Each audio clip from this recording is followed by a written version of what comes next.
আমার বিয়ে ঠিক হয়েছিল 13 ডিসেম্বর। কিছুই করতে পারতেছিলাম না, নভেম্বরের শেষ চলে আসছে, ডিসেম্বরও শুরু হয়ে গিয়েছে। তখন চিন্তা করলাম গাড়ি বুকে, আবার বুক দিয়ে দেখলাম বিয়েতে যে সার্ভিসটা পেলাম ওভারঅল বেশ ভালো ছিল, চার্টার ড্রাইভার সবাই ভালো ছিল।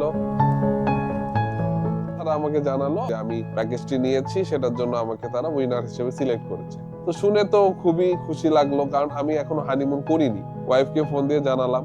বাসায় যখন সবাইকে জানায় যে গাড়ি বুক থেকে এই অফারটা আসছে হানিমুন প্যাকেজে, ফার্স্টে ওরা মানে বলতেছিল যে সম্পর্কে জেনে নাও, তো পরে সব কিছু জানার পরে তো শিওর হলাম, তো ভালোই লাগতেছে।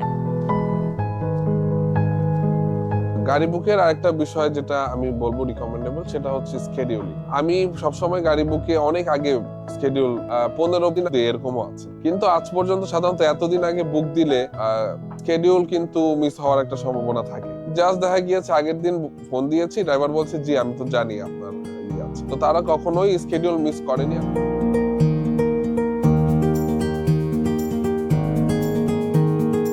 ড্রাইভারদের কাছ থেকে কোনো কমিশন নেওয়া হয় না, জিরো কমিশন নেওয়া হইতে দেখা যাচ্ছে যে ড্রাইভাররা খুবই রিজনেবল এবং রাইট প্রাইসিং তারা রাখতে পারছে, যে কারণে হচ্ছে আমি বিভিন্ন জায়গায় ভ্রমণের ক্ষেত্রে সাধারণত আমি যে ধরনের বাজেট চিন্তা করি সেটা থেকে খুব বেশি ডিফার কখনোই করে না। অনেক প্ল্যাটফর্মের ক্ষেত্রে অবাক হয়ে যাওয়া লাগে, কি ব্যাপার এত মানে ডাবলের চেয়ে রিডাবল বেশি হয়ে যায়। বিডিং করলে 1 ঘন্টার মতো টাইম থাকে, একটু সময় অতিক্রম করলে সে প্রাইসের কাছাকাছি একটা প্রাইস আমি পেয়ে যাই, সবসময় পেয়ে যাই। যে কোনো টাইমে আমি যদি বিডিংটা শুরু করি এটা আমি পাই। তো এই জায়গা থেকে এই যে তারা যে জিরো কমিশনটা রাখছে, সেটার কারণে হয়তো তারা এই রাইট প্রাইসিংটা দিতে পারছে। যখন আমরা গাড়িতে থাকি তখন তারা একবার কল দেয়, যখন আবার গাড়িতে আমাদের ট্রিপটা শেষ হয় তখন তারা আবার ইনশিওর করে যে গন্তব্যে পৌঁছাতে পেরেছেন কিনা। এই জায়গাতে আজ পর্যন্ত আমার কাছে একটা সেকেন্ডের জন্য মনে হয়নি যে আনসেফ। তো সেফটির জায়গাটা তারা বরাবরই খুব ভালোভাবে ইনশিওর করে থাকে।